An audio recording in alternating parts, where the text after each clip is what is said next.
talk about this. You ready? Yeah, go.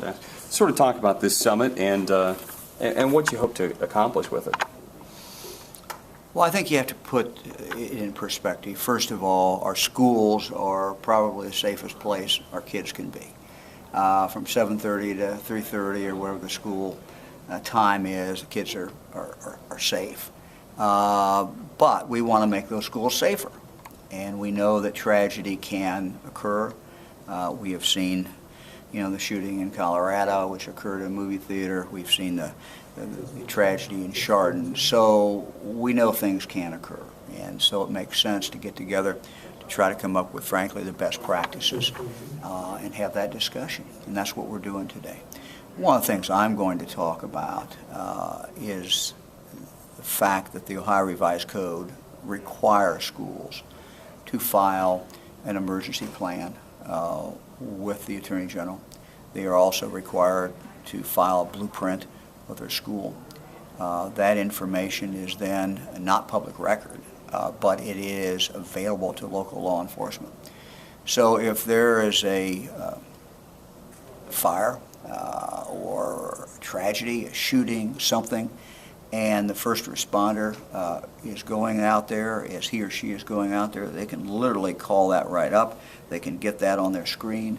They can see what that school looks like. They can see where the exits are. They can see where the library is. They can see anything that they need to know. We have been, in our office, very aggressive in trying to get the school districts to file these. Right after the Chardon tragedy, I started talking about it again. We had a whole bunch of them who filed, but still we had some who had not filed. We sent out certified letters, made them sign for it. We still have at least 150 school buildings in this state where there is nothing filed. And I just wouldn't want to be a superintendent, or I would not want to be a principal or a school board and explain to the public in my district why I had not filed this information so law enforcement can access it if there ever is a tragedy in my school. I don't understand it. I think it's outrageous.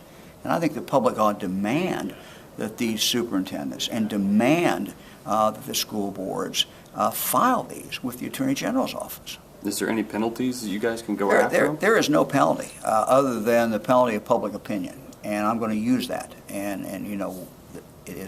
this information is available, not what's filed, but it's available whether they have filed or not filed. Where can we get that? Because I'd love to see get it from my office, and we would love to give it to you. Perfect.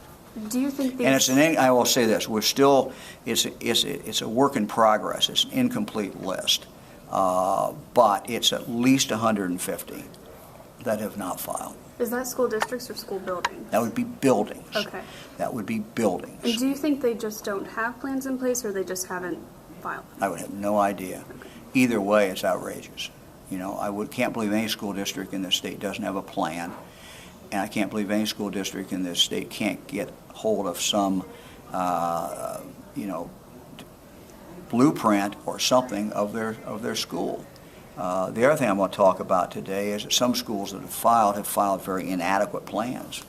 And some schools that have filed diagrams of their school that looks like it was just handwritten out on a piece of paper with no exits, no entrances, and nothing really that would help local law enforcement.